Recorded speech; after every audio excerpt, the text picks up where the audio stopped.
একসাথে কিনে এনেছি 3টা বেগুন। 2টা বেগুনের গতি হয়ে গিয়েছে, একটা বেগুন পরে পরে দাদার মতো চামড়া কুচকে বুড়া হয়ে আছে।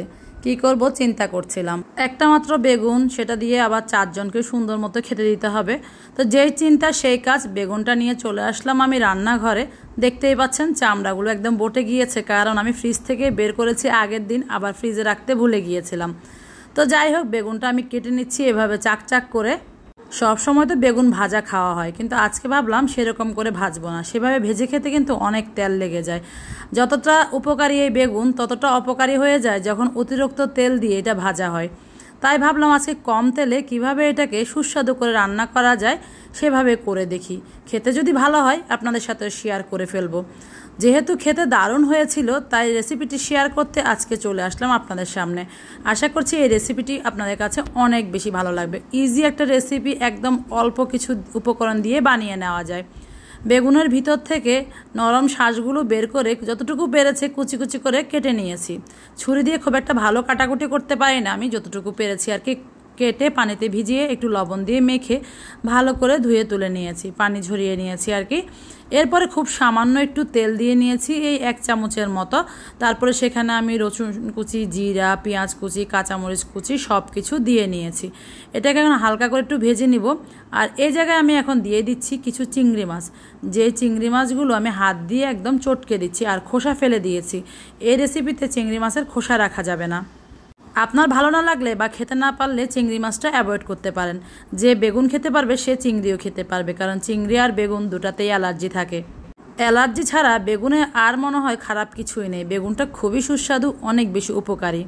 বেগুন একটু বিচিদার হয়ে গিয়েছিল, তাই একটু চিপে নেওয়ার পরে দেখতেই পাচ্ছেন কতগুলো বিচে নিচে পড়ে গিয়েছে।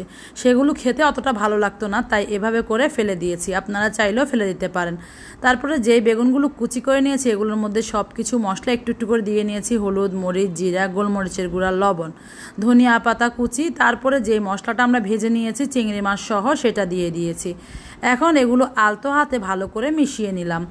আলতো হাতে সব মশলা দিয়ে বেগুনের কুচিগুলো মিশিয়ে নিয়ে এই বেগুনটাও আমি আলতো হাতে মিশিয়ে নিচ্ছি। বেগুনের পরিমাণের উপরে ডিমটা নির্ভর করে। আপনি চাইলে কিন্তু বেশি করে বানিয়ে বেশি করে ডিম দিয়েও বানাতে পারেন। আমি একটা বেগুন দিয়ে করছি, তাই একটা ডিম দিয়ে করলাম। খুব ভালো করে মিশিয়ে নিয়েছি। এরপরে আমি ওই একই প্যানে আবারও 1 চামচের মতো তেল দিয়ে যে বেগুনগুলো গোল গোল করে কেটে রেখেছিলাম সেগুলো প্রথমে একটা একটা করে ভেবে বিছিয়ে দিচ্ছি। ওই যে বেগুনটার কোনায় একটু দাগ ছিল সেটা কেটে ফেলে দেওয়ার কারণে এটা জোড়া লাগছে না। তো যাই হোক, সমস্যা নেই। আমি বেগুনের মিশ্রণটা এভাবে বেগুন এর সার্কেলের মধ্যে দিয়ে দিচ্ছি। চিংড়ি মাছ দেওয়ার কারণে এটা কিন্তু স্বাদ বহুগুণে বেড়ে গিয়েছে। সাথে তো ডিমটা আছেই। শুধু ডিম দিয়েও করা যাবে, সেক্ষেত্রেও স্বাদের তেমন কোনো পার্থক্য হবে না। তারপরে এই যে এভাবে ভরে ভরে সবগুলো আমি দিয়ে দিচ্ছি, আর যেটা ফাঁকা ছিল সেটা তো কিছুটা দিয়ে দিচ্ছি। এটা ডিম আছে যেহেতু জোড়া লেগে যাবে। তো সব কিছু আমি ভালো করে দিয়ে ডিমগুলোও দিয়ে নিচ্ছি, দিয়ে এরপর ঢাকনা দিয়ে ঢেকে দেব এগুলো সিদ্ধ হয়ে যাওয়ার জন্য। আর মিডিয়াম লো হিটে এটাকে রান্না করতে হবে যেন ভিতরে বেগুনগুলো সিদ্ধ হয়ে যায়। কাঁচা থেকে গেলে খেতে ভালো লাগবে না। যখন একটা পাশ এরকম সুন্দর কালার চলে এসেছে তখন আমি সবগুলো এভাবে উল্টে দিচ্ছি। তেল খুবই সামান্য দিয়েছি, দেখতেই পাচ্ছেন। সব মিলিয়ে 2 টেবিল চামচও তেল লাগেনি, তার মধ্যে অনেকটা তেলই কিন্তু থেকে যাবে কড়াইতে। একদম দুপাশ এভাবে চেপে চেপে লাল লাল করে আমি ভেজে নেব। এই ভাজাটা আপনি গরম ভাত কিংবা পোলাও যে কোনো কিছুর সাথেই পরিবেশন করতে পারবেন।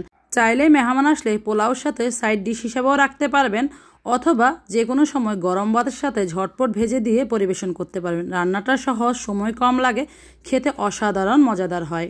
আপনাদের কাছে আজকের এই রেসিপিটি কেমন লেগেছে অবশ্যই জানাবেন। আর কে কে এভাবে ভেজে খেতে পছন্দ করেন সেটাও কমেন্টে জানাতে পারেন। আজকের রেসিপি এই পর্যন্ত, দেখা হবে পরবর্তী ভিডিও নিয়ে। সেই পর্যন্ত সবাই ভালো থাকবেন। আল্লাহ হাফেজ।